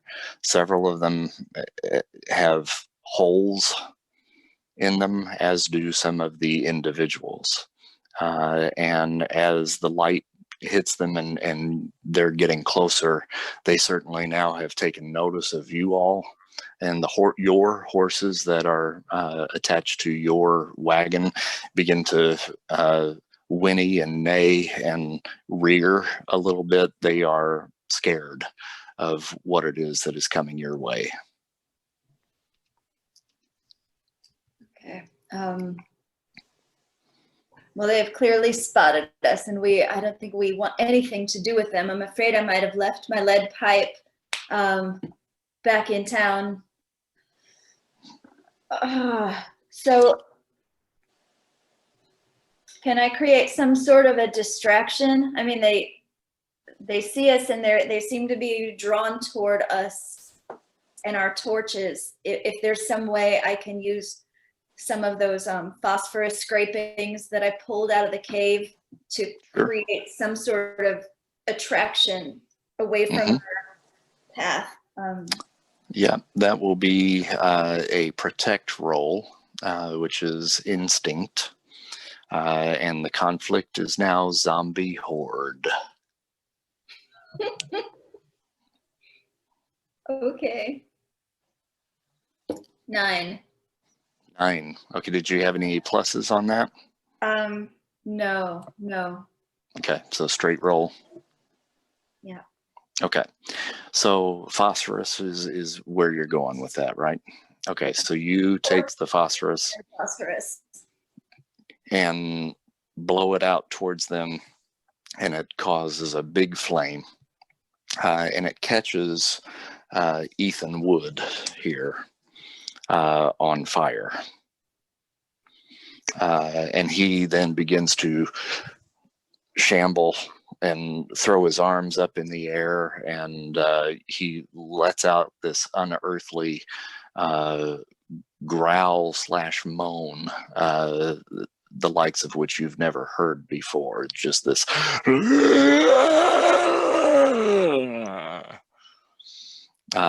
And the horses, your horses now have reared up and have begun to dart. And in doing so, it goes through the walking dead, the ones not on horses. The ones that are on horses then kind of scatter to the side, and it tramples one of the zombies, and you hear it just squelch underneath the wheels of the cart. It took off in such a jolt that Manconi unfortunately falls. And he falls from the cart. And you now are left in charge of the reins at this point. And the horses are just bucking out of control and just trying to get away. Okay, well, now you succeeded in your roll, so you can increase 1 on your arc. And Elias, I think I bypassed that for you and for Dr. Julius as well. You guys both succeeded in your rolls. So make sure you get a +1 to your arcs as well. I marked it. Okay. And where does that put everyone now at this point for the 3 of you? I'm at a +3. +3. I'm at +3. Okay. Lillian? this sounds like new math to me. I'm not sure. I'll have to go back. I have to go back and see. Yeah. It's tied to the rolling, right? I don't think Yes, I've had a very bad roll yet. Yeah, I don't think so. I'm trying to remember the last time that I knew where you were. I haven't been keeping track of that myself. I know you were, I think, at least a +2. Okay. So I'm probably at least a +3? At least a +3, if not a +4. Yeah, okay. Yeah, because you rolled twice tonight, didn't you? Yeah. Going out the Oh, you window. did twice? Well, then you might be +5 then. Hey, you won. Game over. Lily and Bill won.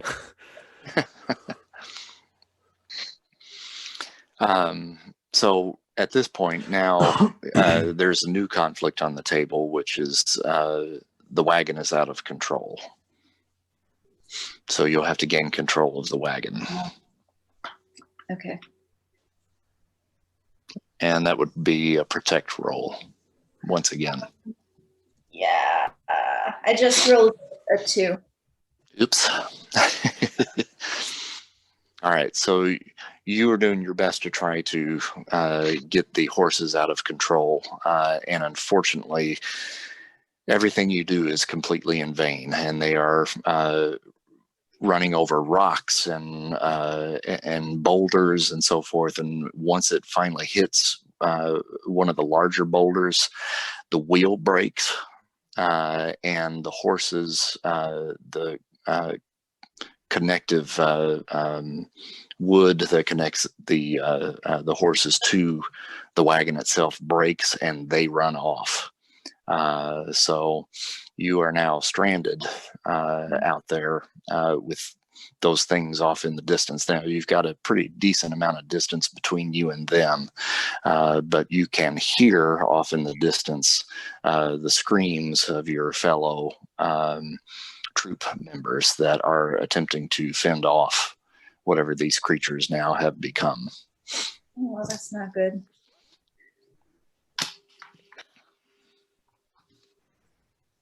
Oh my gosh.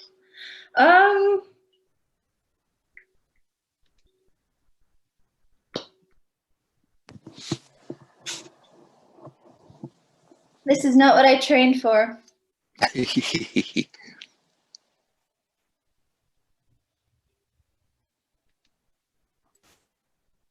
I mean, what I really need is to, man, what I really need is a good dark room and a strong solar flare and some way to like reach out and try to calm these spirits. But everything is so chaotic right now, and I'm concerned about Manconi and all of the others who are in the fray right now.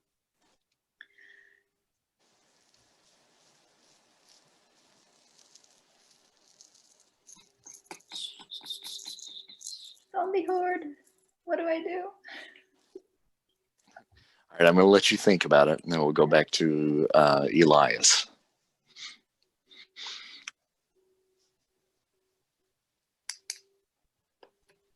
So, were you preparing the bodies then for Yes. burial? Yes, because at this point I know that I have to cover my tracks. Mm-hmm. So I'm going to go on ahead, and in case somebody else from the Coyote Gang makes it back to town, I am going through and I'm basically embalming them and removing vital organs and getting them ready to be buried, Okay. so that I can say that they bled out after the stuff and there was nothing we could do. So, okay. So I'm actually have gotten them transported over to my little shop. Okay.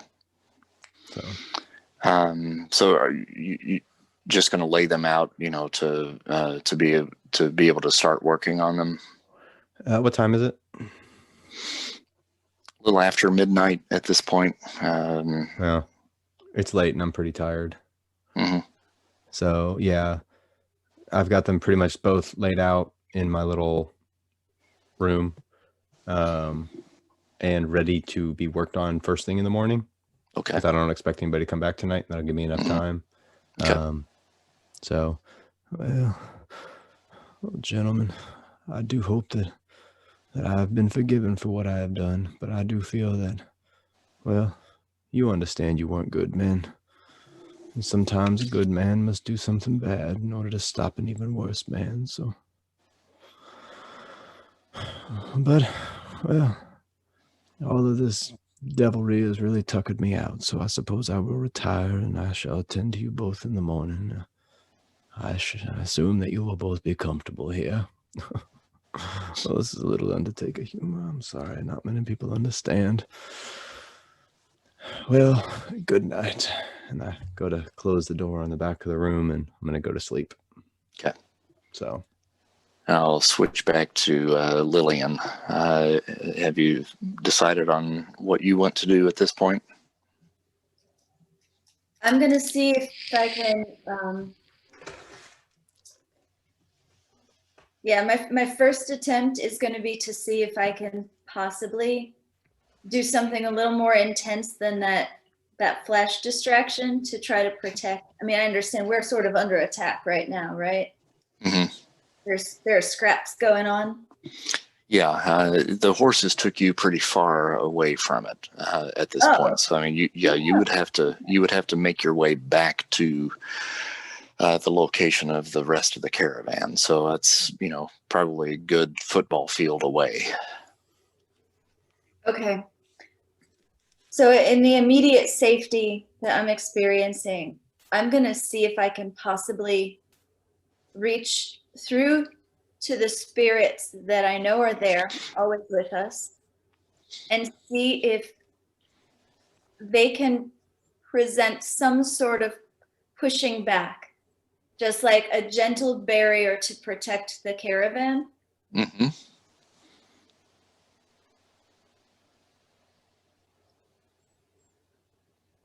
Okay, I'm going to have you roll rally, which is a morality roll.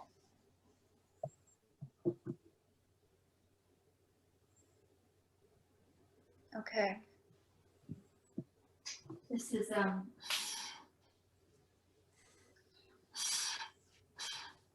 I'm working with the crystal ball, and I've only rolled a 5. I don't have any pluses on a morality. Okay. All right, so with the 5,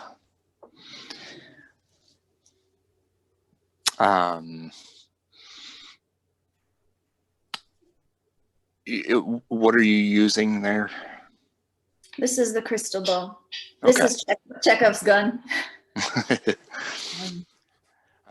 So you make some motions over top of the crystal ball, and you unfortunately are not able to draw forth any spirits. But what you do see inside the crystal ball is you see the face of Bill McLean. And he is writhing in agony. And you see his face, and then it slowly begins to pan down, and you see the creatures that the Coyote Gang has become. And you see them ripping into his flesh and pulling out his entrails and beginning to bite them and chew on them, and they are consuming him. Okay.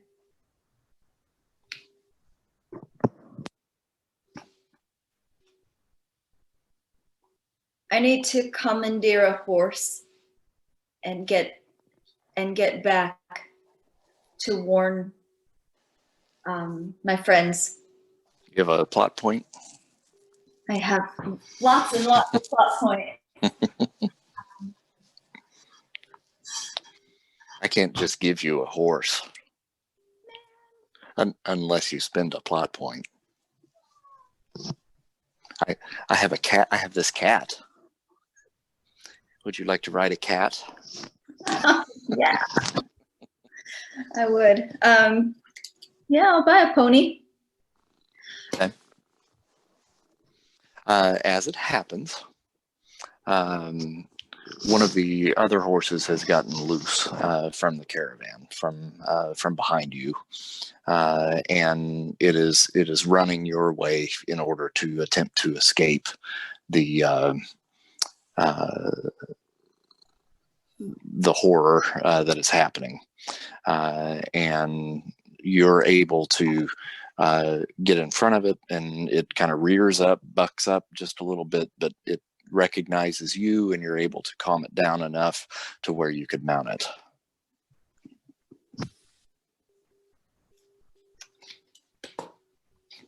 So I will head back toward the flames, toward my friends up on the ridge. Okay. All right. So it's going to take you about an hour and a half. Well, maybe less than that since you're on horseback. So probably about 30 minutes, maybe, since you're probably booking it to get there. 30 minutes, 45 minutes or so to get there. And this would be roughly around the time that Dr. Julius, Miss Tipple, and Bill are finishing their tasimeter. So you roll up as you see them celebrating, perhaps with a beer or a glass of wine or some whiskey or something of the sort. What time is it? Probably 2:30, 3 o'clock.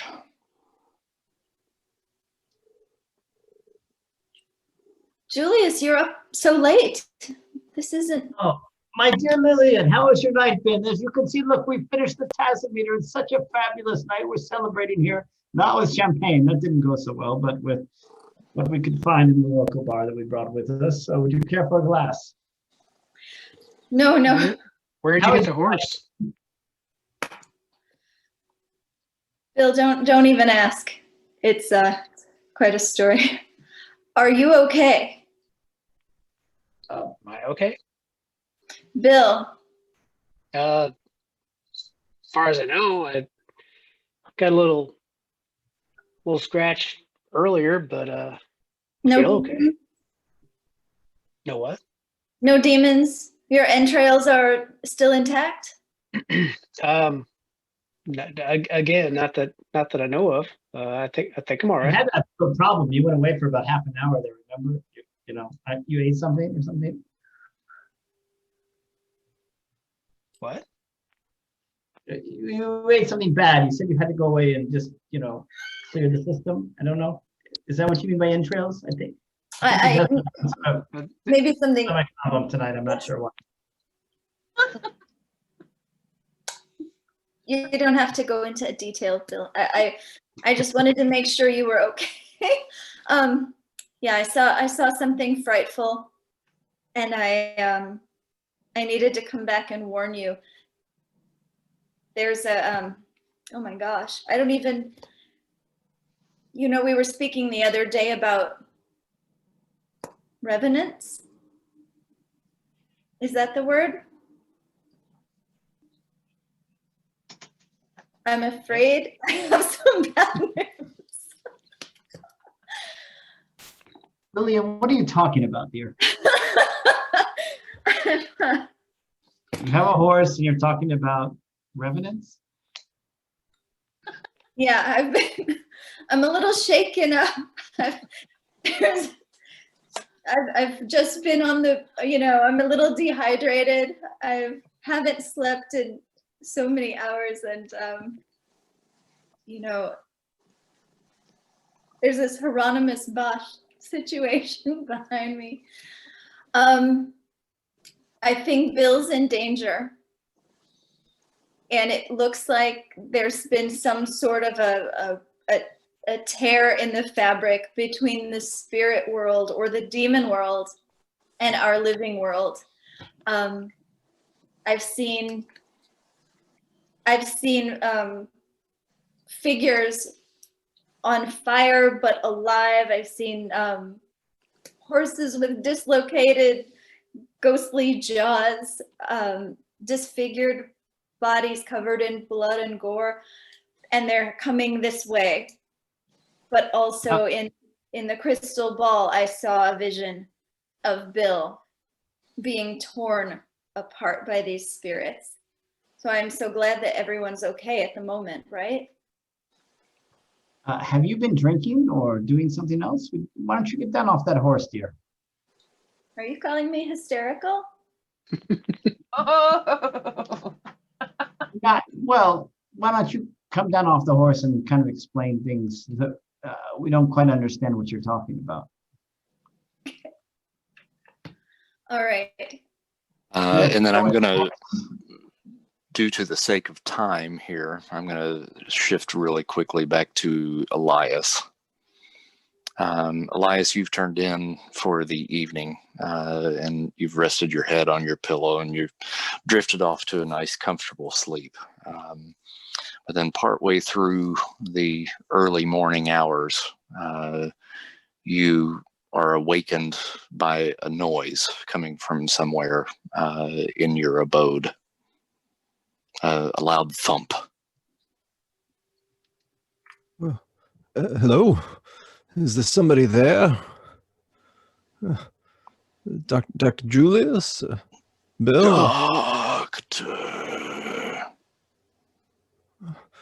Well, I am the doctor by proxy, yes. Are you looking for the actual doctor, or are you looking for somebody who can tend to you now? Because the actual doctor is... Oh, who is this? Doctor. Yes.